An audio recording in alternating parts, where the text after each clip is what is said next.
ગુજરાતમાં મેડિકલ ક્ષેત્રે જે પ્રકારે એક પછી એક કૌભાંડ સામે આવી રહ્યા છે, ઝોલાછાપ ડૉક્ટરો પકડાઈ રહ્યા છે, તેને લઈને હવે ગુજરાત સરકારનું આરોગ્ય વિભાગ જાગૃત થયું છે અને એક્શન મોડમાં આવ્યું છે. ત્યારે ગુજરાતની ખાસ કરીને સુરત, બરોડા અને રાજકોટની પ્રધાનમંત્રી જન આરોગ્ય યોજના હેઠળ આવતી અનેક હોસ્પિટલોને સસ્પેન્ડ કરી છે. તેમાંની એક હોસ્પિટલ સુરતના પીપળોદ રોડ પર આવી છે. તેમના હોસ્પિટલના આગેવાન આપણી સાથે છે. આપણે સીધા એમની સાથે વાત કરીએ. સાહેબ, પહેલાં આપનું નામ, ડેઝિગ્નેશન અને હોસ્પિટલનું નામ.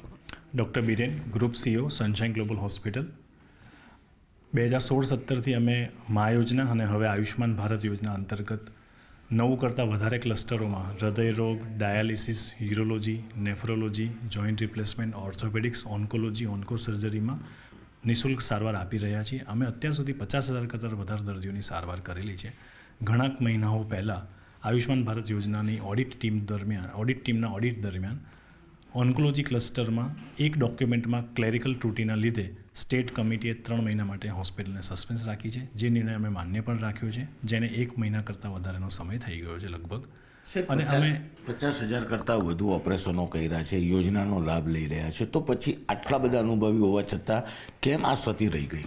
50,000 સર્જરી નહીં, પણ 50,000 કરતાં વધારે બેનિફિશિયરીઓ, જેમાં કિમોથેરાપી, ઓન્કો સર્જરી, હૃદયરોગની સારવાર, ઓર્થોપેડિક્સની સારવાર અને ડાયાલિસિસની સારવાર નિઃશુલ્ક દર્દીઓને, ગામડા વિસ્તારના દર્દીઓને પણ પ્રાપ્ત થઈ રહી છે. યોજના ચોક્કસપણે ખૂબ લાભદાયી છે દર્દીઓ માટે પણ. ઓડિટ દરમિયાન એક ડોક્યુમેન્ટની ત્રુટિ જણાવવામાં આવેલી હતી, જે ઓડિટ દરમિયાન અમે હાઇલાઇટ પણ કરેલી હતી અને અમે એનો સ્વીકાર પણ કરેલો હતો. અને જે સસ્પેન્શન છે એના સામે અમે અપીલ પણ કરી છે, જેથી દર્દીઓને પહેલાંની જેમ જ ઝડપથી એનો લાભ લઈ શકે. અમદાવાદની ખ્યાતિ હોસ્પિટલનો જે વિવાદ આવ્યો છે, ત્યાંના એક તબીબ આપણે ત્યાં બી સેવા આપતા હોય, તો એને લઈને કદાચ ત્યાંનું કૌભાંડનો રેલો અહીંયા પહોંચ્યો એવું નથી લાગતું? કારણ કે તમે કહો 50,000 કરતાં વધુ લાભાર્થીઓને લાભ આપ્યા છે, આટલો અનુભવ હોવા છતાં પણ એક ડોક્યુમેન્ટ બાકી રહી જાય, ક્યાંક ભૂલ કહેવાય? ના, તમે જે વાત કર્યા છો એને અને સનશાઇન ગ્લોબલ હોસ્પિટલની મેટર બંને અલગ છે. એને અને આને કોઈ લેવા દેવા નથી. અને આ નિર્ણય જે છે આ થયા એના પહેલાંનો નિર્ણય છે અને એ ઓન્કોલોજી ક્લસ્ટરનો નિર્ણય છે અને જેનું ડોક્યુમેન્ટેશન એરરના લીધે એ નિર્ણય લેવામાં આવ્યો છે. અને આ જે વાત આપણે કરી રહ્યા છીએ, જે અત્યારે જે હાઇલાઇટ થઈ રહી છે, એને અને આને કોઈ લેવા દેવા નથી. ખ્યાતિ હોસ્પિટલના જે તબીબ છે આપણે અહીંયા સેવા આપતા હતા. ખ્યાતિ હોસ્પિટલના ડૉક્ટર અહીંયા અમારી પાસે 100થી વધારે વિઝિટિંગ કન્સલ્ટન્ટ સેવાઓ આપી રહ્યા છે, જેમાંના એક ડૉક્ટર સંજય પટોલિયા માત્ર ને માત્ર બેરિયાટ્રિક સર્જરી માટે બીજા ડૉક્ટરની જેમ જ અહીંયા વિઝિટ કરતા હતા છેલ્લા 1.5 વર્ષથી. અને usually once in a month એ અહીંયા વિઝિટ કરીને એમના બેરિયાટ્રિક સર્જરીના પેશન્ટ્સની સર્જરી કરતા હતા.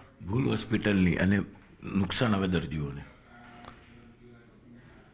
ચોક્કસપણે આપણે એવું કહી શકીએ, યોજનાનો જે આશય છે કે અનઅફોર્ડેબલ ગરીબ દર્દીઓ અને છેવાડાના દર્દીઓ સુધી આ અંત્યોદય યોજના અંતર્ગત લાભ મળી શકે. પ્રધાનમંત્રી જન આરોગ્ય યોજના ચોક્કસપણે એક વરદાનરૂપ સાબિત થઈ છે. બિકોઝ અમે જોયેલું છે કે ઘણા બધા કેન્સરના દર્દીઓ જે પૈસા ભરીને કદાચ પ્રાઇવેટ હોસ્પિટલમાં કદી ટ્રીટમેન્ટ લઈ નહોતા શકતા, પણ આયુષ્માન યોજનાના લીધે જ એ લોકો ઘણા વર્ષો સુધી સારા આઉટકમ સાથે કેન્સર જેવા ગંભીર રોગોની પણ નિઃશુલ્ક સારવાર લઈ શકે છે. તો યોજનાનો ચોક્કસ ફાયદો છે અને ચોક્કસ લાભ થયો છે. સામે સામે હોસ્પિટલ્સ, ડૉક્ટર્સ અને તંત્ર એમની પણ એક જવાબદારી રહી છે અને આઈ થિંક આવનારો સમય આ યોજનાને વધુ સારી રીતે અમલ કરાવી શકશે એવું મારું પર્સનલ લેવલ પર માનવું છે. બિલકુલ. જે હોસ્પિટલને સસ્પેન્ડ કરી રહી છે તેમના આગેવાન હતા, તેમનું કહેવું છે કે એક કાગળની સતીને લઈને તેમની હોસ્પિટલ 3 મહિના માટે સસ્પેન્ડ કરવામાં આવી છે, પણ ચોક્કસ તંત્રની ભૂલ હોય કે હોસ્પિટલની ભોગવવાનું હવે દર્દીઓને આવશે. જો કે આરોગ્યલક્ષી જે પ્રકારે ગુજરાતમાં ખૂબ ચાલી રહેલા કૌભાંડને લઈને આરોગ્ય વિભાગ હરકતમાં આવ્યું છે, ત્યારે એક પછી એક નિર્ણયને લઈને ચોક્કસ હોસ્પિટલો સામે લાલ આંખ કરી છે, પણ દર્દીઓના હિતમાં પણ સરકાર જોઈ રહી હોય તેવું દેખાઈ રહ્યું છે. કેમેરામેન ભરત બ્રહ્મભટ્ટ સાથે કીર્તેશ પટેલ, ન્યૂઝ 18 ગુજરાતી, સુરત.